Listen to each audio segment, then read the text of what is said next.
When JD Vance offered aid with strings attached, Ibrahim Traoré did the unthinkable.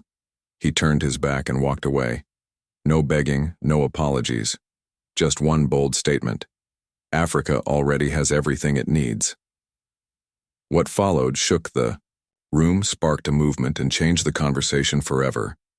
In his office at the Ouagadougou Presidential Palace, Ibrahim Traoré was reviewing documents on recent advances in the Dignity Through Self-Reliance program.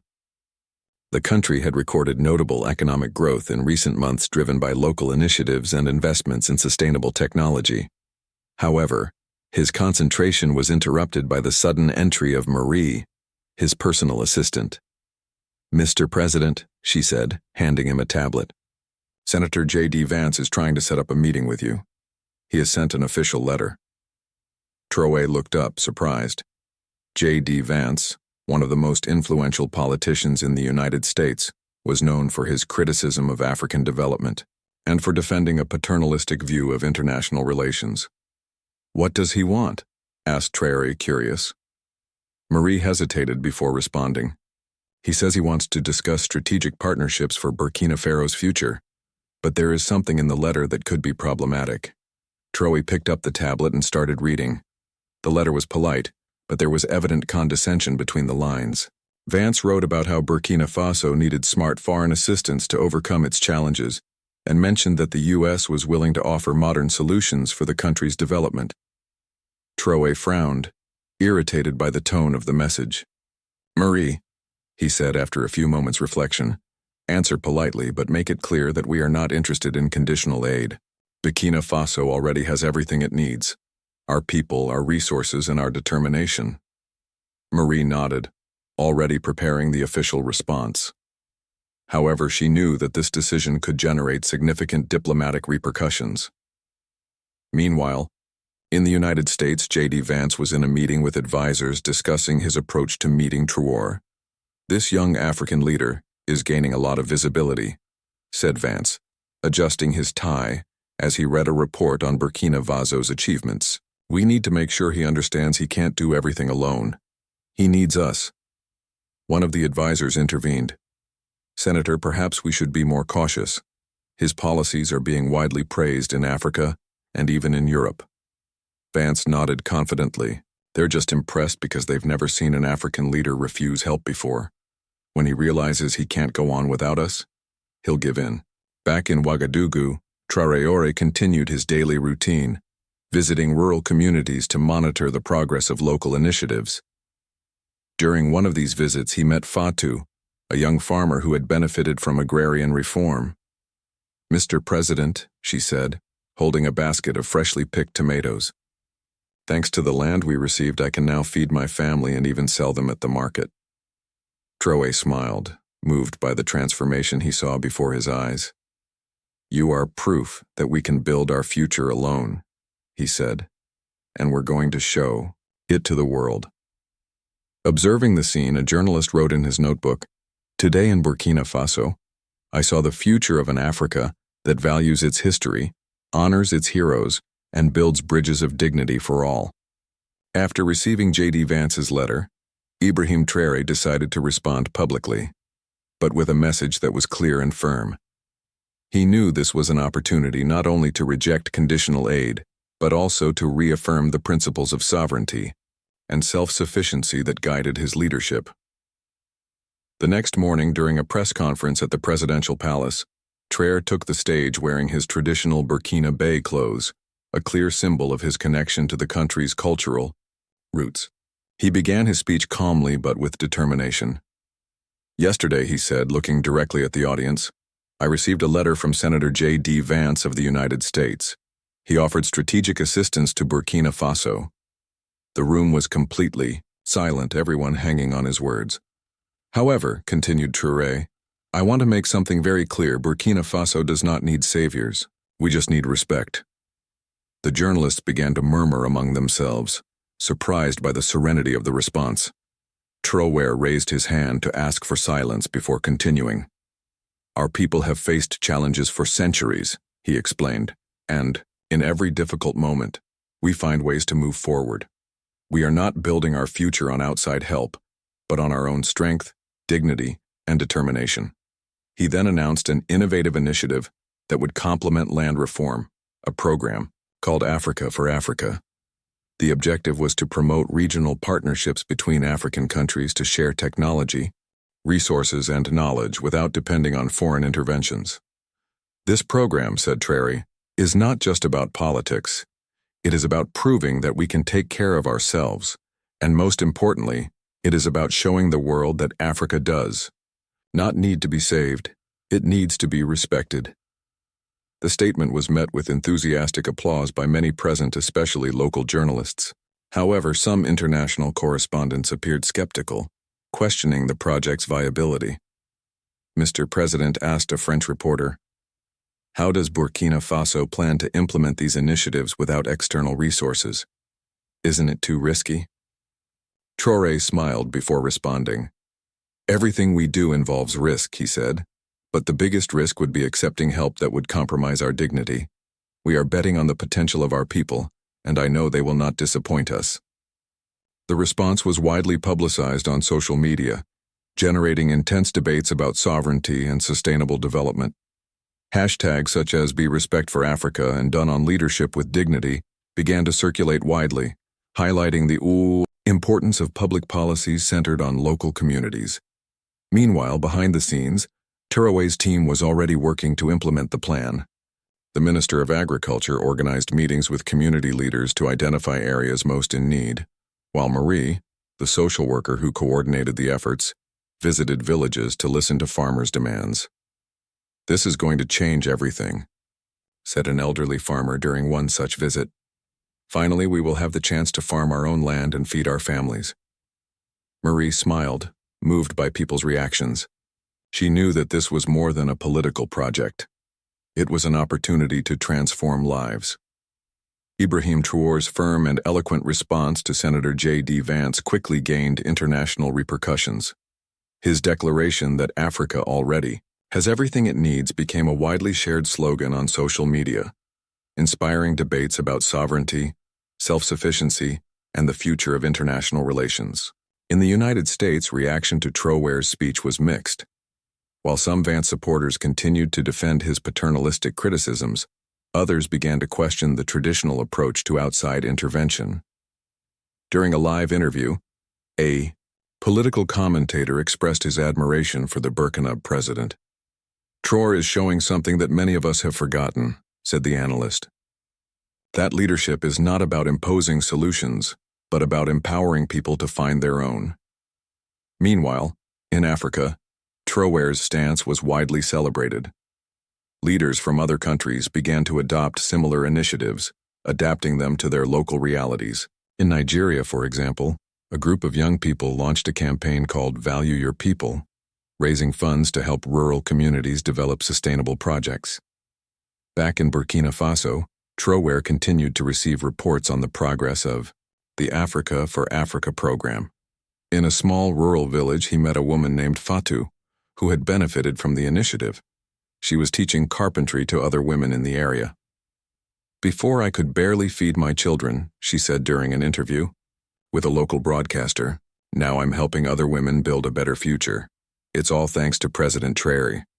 The scene was widely publicized on social media, further reinforcing Traoré's image as a visionary leader. Hashtags such as "Respect for Africa" and "Leadership with Dignity" began to circulate widely, highlighting the importance of public policies that prioritize local communities. Meanwhile, behind the scenes, Traoré's team was hard at work expanding the program's reach. The Minister of Agriculture organized partnerships with local universities to provide technical training to farmers, while Marie coordinated efforts to ensure that families had access to basic resources such as water and electricity. "We're just getting started," Traoré said during a meeting with his team. "But we can already see the first signs of change. And this change is not just economic. It is social, cultural, and above all human."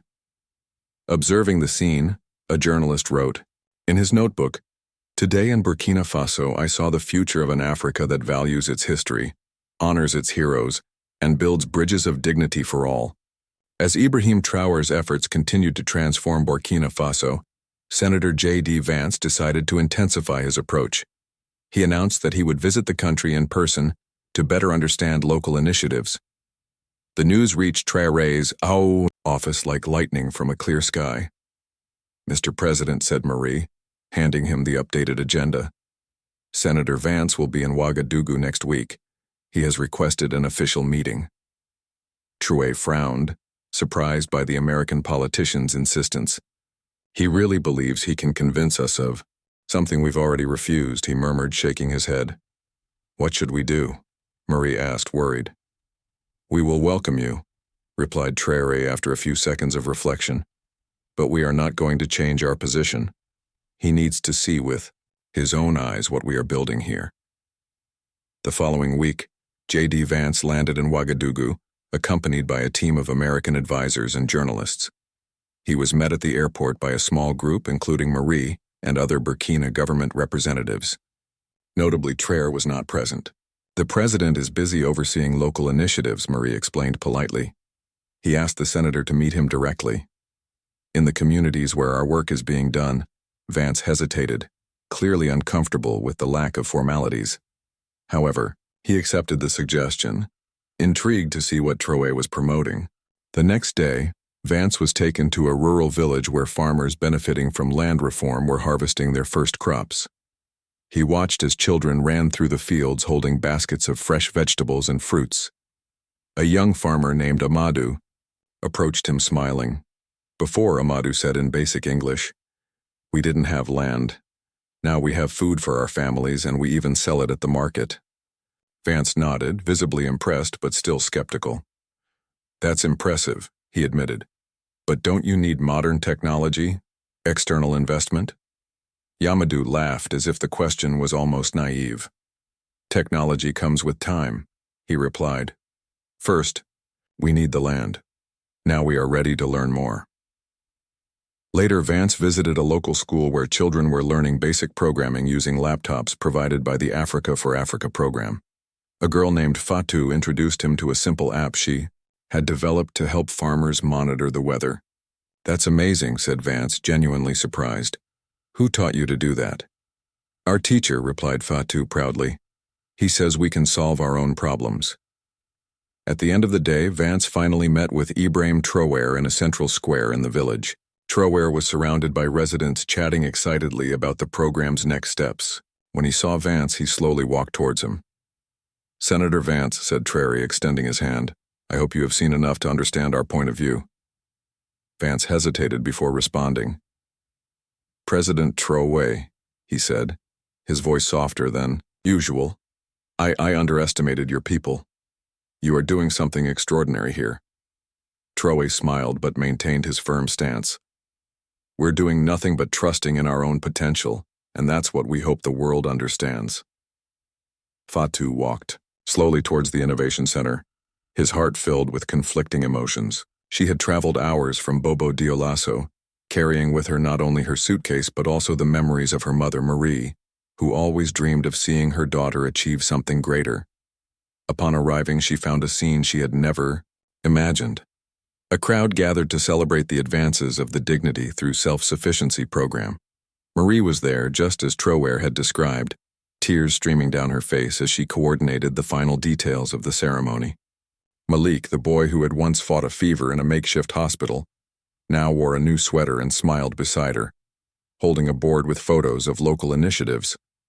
Ibrahim Traoré took the stage simply wearing traditional Burkina clothes. He looked at the crowd, visibly moved to see so many lives transformed by the project.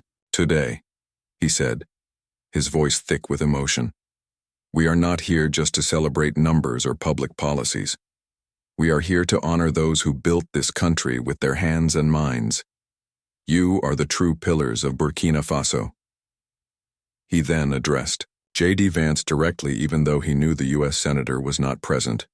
"Mr. Vance," he said, looking directly into the cameras, "you told me we needed outside help to prosper, but I want you to know that our strength lies in small daily victories. Our dignity lies in the hands of our farmers, in the ideas of our young scientists, and in the hearts of our community."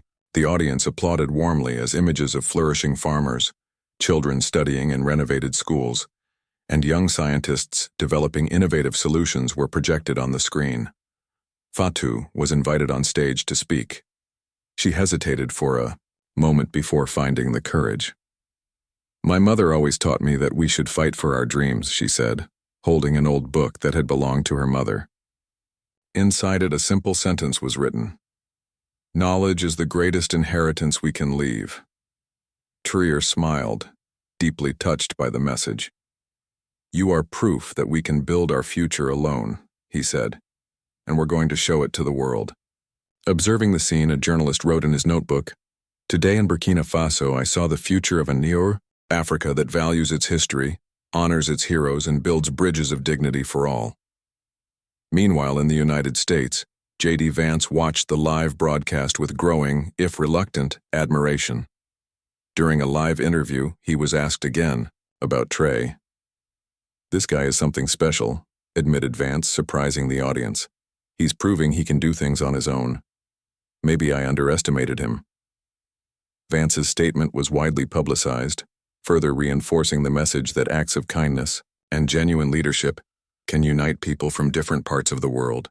Back in Burkina Faso, Traoré continued his mission of transformation. During a visit to a small rural village, he met a child named Mamadou, who had received school uniforms and supplies thanks to resources generated by land reform. "Mr. President," she said, her voice shaking with emotion, "this is for you. I wanted to show you that we are using what we have been given to learn." Traoré smiled, deeply touched. "You don't just owe it to us, Madou. You're proving that when we give people the right tools, they can conquer the world." In a world where global power often disguises control as generosity, Captain Ibrahim Traoré made a statement that shattered expectations and inspired millions. During a high-level diplomatic meeting, U.S. Senator JD Vance offered what seemed like a routine aid proposal: economic packages, infrastructure support, and developmental assistance. But beneath the surface, it came with conditions that hinted at influence, control, and the familiar playbook of Western leverage. But Traoré wasn't playing that game. As the cameras rolled and the room held its breath, he stood calmly, looked Vance in the eye, and delivered a sentence that will echo through history: "Africa doesn't need your help. We need our dignity." Then, without drama, without hesitation, he turned his back and walked away. It wasn't just a gesture, it was a statement, a message to the world that the age of dependency is over, and the era of African self-reliance has begun. Traoré's refusal wasn't rooted in pride, it was rooted in truth. Africa has the resources, the talent, the land, and the spirit. What it lacks is freedom from interference masked as support. His bold move sent shockwaves across diplomatic circles. Some called it reckless, others revolutionary. But for the people of Africa, especially the youth, it was electric. Social media exploded with support. Hashtags trended globally. Memes, quotes, and clips of Traoré's quiet defiance flooded timelines. He had said what so many had longed to hear, that Africa can and must stand on its own terms. Back home, Traoré followed his words with action. He announced new national programs focused on agriculture, local enterprise, and intra-African trade. He called on fellow African leaders to stop waiting for aid and start building systems powered by African hands, African minds, and African solutions. What made this moment even more powerful was Traoré's refusal to demonize. He didn't attack Vance personally. He didn't rage against the West. Instead, he spoke of mutual respect, of a future where partnerships are built on equality, not control. Analysts called it a turning point. Commentators debated its implications. But for millions watching, it was simple. For the first time in a long time, someone had the courage to say no and mean it. In that moment, Ibrahim Traoré became more than a president. He became a symbol, a reminder that true leadership is not about pleasing the powerful, but about protecting the people, about knowing your worth even when others try to define it for you. As he continues to lead Burkina Faso on a path of sovereignty and pride, the world is beginning to understand. This is not just a rejection of aid, it's the rebirth of an identity. And Traoré is holding the torch. Africa doesn't need to be saved. It needs to be respected. And thanks to leaders like Ibrahim Traoré, that respect is no longer requested. It's being demanded.